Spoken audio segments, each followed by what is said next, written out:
My dear students, welcome back on this channel Ajit mathematics. आप सबका इस चैनल पर हार्दिक स्वागत है।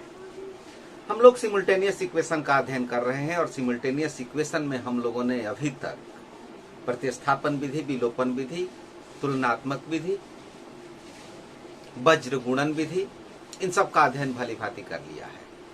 आज हम वैदिक गणित से इस समीकरण को हल करना सीखेंगे, जो कि वन लाइन मेंटल प्रोसेस, एक पंक्ति में उत्तर देने वाली विधि है। इस विधि को हम आज सीखेंगे, लेकिन इससे पूर्व यदि आपने इस चैनल को सब्सक्राइब न किया हो तो इसको सब्सक्राइब अवश्य कर लें। बेल आइकन का बटन दबाना न भूलें, ताकि आने वाले क्लास का नोटिफिकेशन आप सबसे पहले प्राप्त कर सकें। आज हम देखेंगे युगपत समीकरण का हल वैदिक मेथड से। जहां तक वैदिक गणित का सवाल है, इसकी विधियां किसी भी प्रश्न को जहां पर ये लागू होती हैं, एक लाइन में उत्तर देने में सक्षम होती है। प्रोसेस, सारी प्रक्रिया मेंटल होती है, सभी कार्य मानसिक रूप से किए जाते हैं। हमने देखा है कि जब युगपत समीकरण इस रूप में होता है a1x + b1y = c1, a2x + b2y = c2। इस समीकरण को इस रूप में भी हम लिख सकते हैं, ax + by = p and cx + dy = q। इस रूप में भी लिख सकते हैं। तो प्रोसेस कैसे काम करता है, कैसे ये वर्क करता है? वैदिक गणित का सूत्र है transpose and apply. Transpose and apply या एडजस्ट, दोनों में किसी को ले सकते हैं, एडजस्ट भी कर सकते हैं, अप्लाई उपयोग करना, इन दोनों में से किसी को लिख सकते हैं। परावर्त्य योजयत,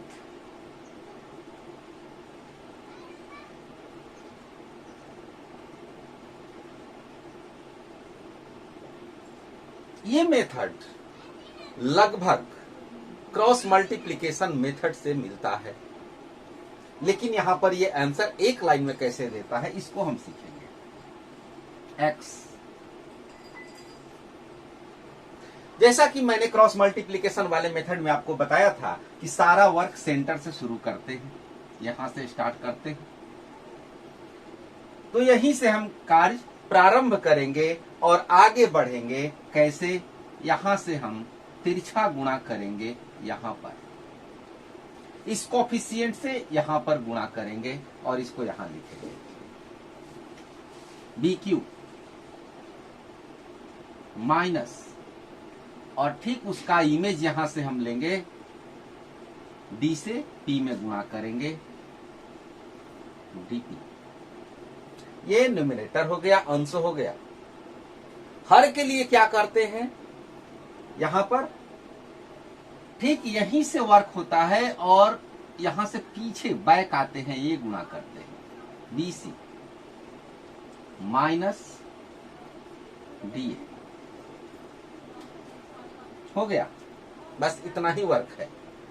यहां से स्टार्ट करते हैं, आगे बढ़ते हैं, क्रॉस BQ माइनस DP, और नीचे के लिए BC माइनस DA या AD, दोनों में से कोई लिख सकते हैं। Y के लिए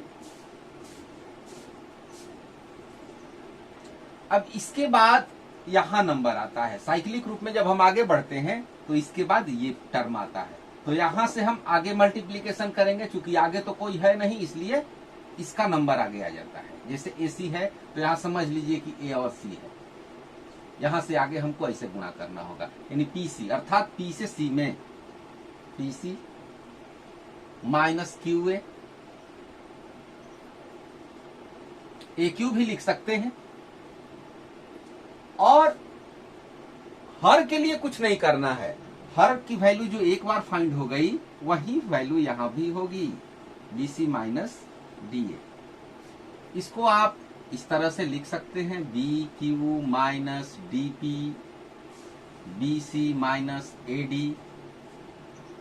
क्योंकि A को पहले हमने लिखा है, यहां भी CP minus AQ BC minus AD, बस दैट इज आंसर। यही हमारा उत्तर है।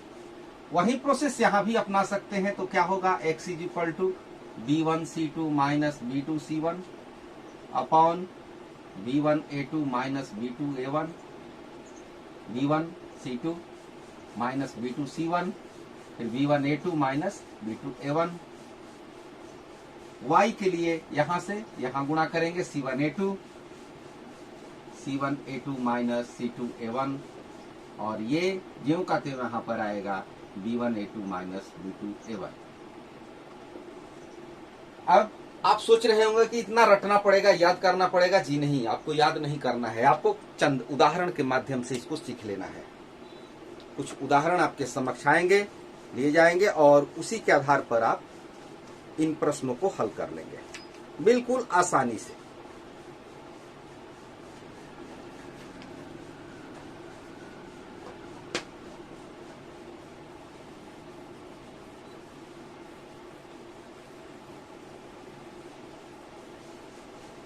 छोटे छोटे उदाहरण मैं आपके समक्ष लिया हूं। 2x plus 3y, 2x plus 3y is equal to 13, 5x plus 2y is equal to 16। साधारण सा प्रश्न है।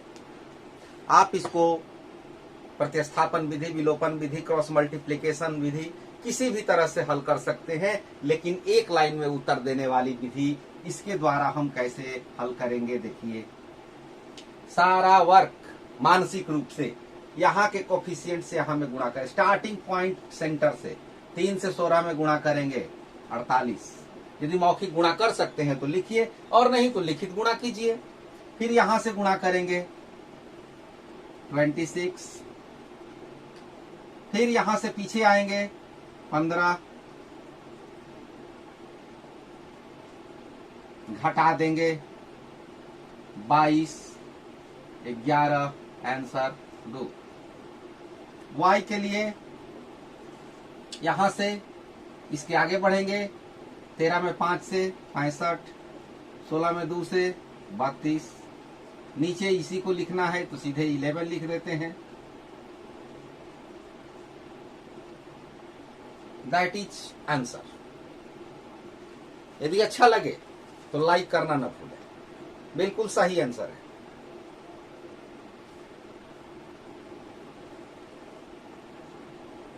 Four x minus 3y is equal to 20, 5x minus 2y is equal to 32। ये दूसरा प्रश्न, ये पहला प्रश्न, ये दूसरा प्रश्न।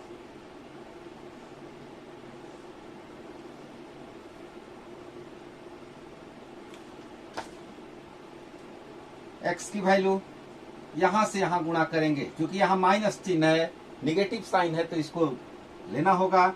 32 में 3 से माइनस 96, माइनस यहां से यहां गुणा करेंगे माइनस 40 होगा। 2 से 20 में 40 और ये चिन्ह माइनस, तो माइनस 40, चूंकि ये माइनस है पहले से तो प्लस हो जाएगा। अब यहां से यहां गुणा, 3 5 15, माइनस 15, माइनस, अब यहां से यहां गुणा करेंगे 2 से 4 में माइनस 8, चूंकि पहले से माइनस है इसलिए प्लस 8। अब 96 में 40 घटेगा, माइनस 56, 56 और ये minus 7, that is equal to 8। Similarly y की वैल्यू इसी तरह से निकालेंगे। 32 में 4, 20 में 5 से करेंगे, चूंकि इसके बाद आगे बढ़ेंगे। 20 5 100, अब 32 में 4 से 96, 32 चौका 128 होगा, और नीचे में माइनस 7, माइनस 28 बटा माइनस 7, 4। इस तरह से हम चंद समय में, चंद सेकेंड में, यानी 1 मिनट भी नहीं लगेगा। यदि इस वर्क को आप पूरा फास्टली करेंगे तो 1 मिनट से भी कम समय लगेगा आपको सॉल्व करने में। तो इस तरह से आप अपने बुक में जो भी प्रश्न दिए गए हैं उनको ले सकते हैं, उनको सॉल्व कर सकते हैं। कुछ अन्य उदाहरण को भी हम देखेंगे। अभी एक प्रश्न ये देखिए, 2x plus 3y equal to 11, 2x minus 4y is equal to minus 24। यहां हम विलोपन विधि लगा सकते हैं, क्योंकि यहाँ कोफिशिएंट इक्वल है, सीधे घटाने पर ये कैंसिल हो जाएगा। लेकिन चूंकि वैदिक मेथड से सीख रहे हैं तो वैदिक मेथड का उपयोग करते हैं। यहाँ पर 3 से 24 में गुणा करेंगे -72, माइनस यहाँ से यहाँ गुणा करेंगे तो ये हो जाएगा +44, क्योंकि इसका मल्टीप्लीकेशन निगेटिव होगा और बीच में एक निगेटिव साइन देना है। अब नीचे के लिए यहाँ से फिर बैक 3 से 2 में, यहाँ से यहाँ पर 4 से 2 में तो -8, क्योंकि पहले से माइनस है इसलिए +8। घटाने पर ऊपर घटाएंगे, 12 में 4 घटाए 8, 6 में 4 घटा 2, कैंसिल हुआ 2। y यहां से यहां 11 दूना 22, 22 माइनस यहां से यहां पर 48, नीचे 14।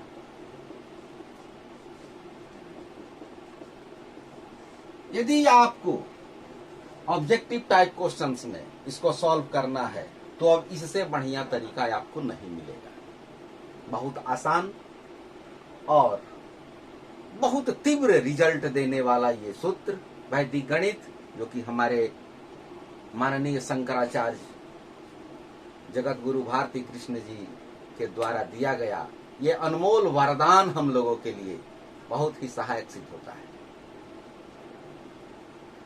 कुछ अन्य प्रश्नों को भी लेंगे जो कि एनसीईआरटी बुक से संबंधित हैं, और हमने आपको कहा था कि एक और मेथड है अनुपात निर्णय विधि, रेशियो डिटर्मिनेशन मेथड, उसकी भी चर्चा होगी, उसको भी हम देखेंगे। अब हमने एक बहुत ही महत्वपूर्ण प्रश्न लिया है जो एनसीईआरटी बुक का है, x/a - y/b = 0, ax + by = a² + b²। इस प्रश्न को एलिमिनेशन मेथड से सॉल्व कर सकते हैं, क्रॉस मल्टीप्लिकेशन से भी सॉल्व कर सकते हैं, और वन लाइन वैदिक मेथड से भी सॉल्व कर सकते हैं। देखिए वन लाइन वैदिक मेथड से कैसे इसको सॉल्व किया जाए, क्योंकि यहां पर अंक तो है नहीं, मल्टीप्लिकेशन है अक्षरों का। यहां से स्टार्ट करेंगे, यहाँ का कोफिशिएंट -1/b है, इसमें मल्टीप्लिकेशन करेंगे a² + b² और -1/b यानी -b। उसके बाद यहां से गुणा करेंगे तो 0 हो जाएगा। हर के लिए यहां से यहां पर करेंगे a/b माइनस में, और माइनस फिर यहां से यहां करेंगे तो b/a।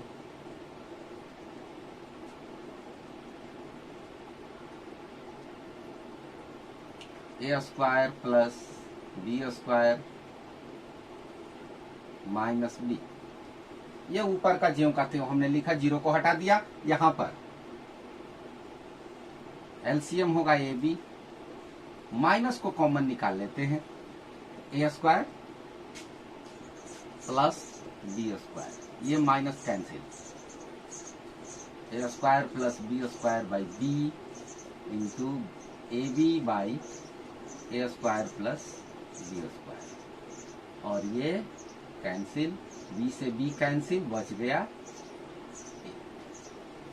y के लिए। यहां से सीधे यहां गुणा करेंगे तो क्या होगा 0, फिर यहां से यहां करेंगे तो होगा a² + b²/a, और नीचे में यही टर्म हमको लिखना है, a² + b²/ab minus a² + b² a × ab, a² + b², ये कैंसिल यहां होगा, यहां पर एक कैंसिल हो जाएगा, बच गया -b। तो इस तरह से x = a and y = b, ये हमारा आंसर हुआ। विलोपन विधि से भी बना सकते हैं, प्रतिस्थापन कठिन हो जाएगा, कंपैरिजन भी थोड़ा कठिन ही होगा, यानी जोड़ घटाव की विधि इसमें आसान होगी। साथ ही साथ अनुपात निर्णय की विधि भी एक कारगर विधि है, और उसके आधार पर हम इस प्रश्न को इससे भी आसानी से सॉल्व कर सकते हैं, जिसकी चर्चा हम अगले क्लास में करेंगे। Thank you, all the best.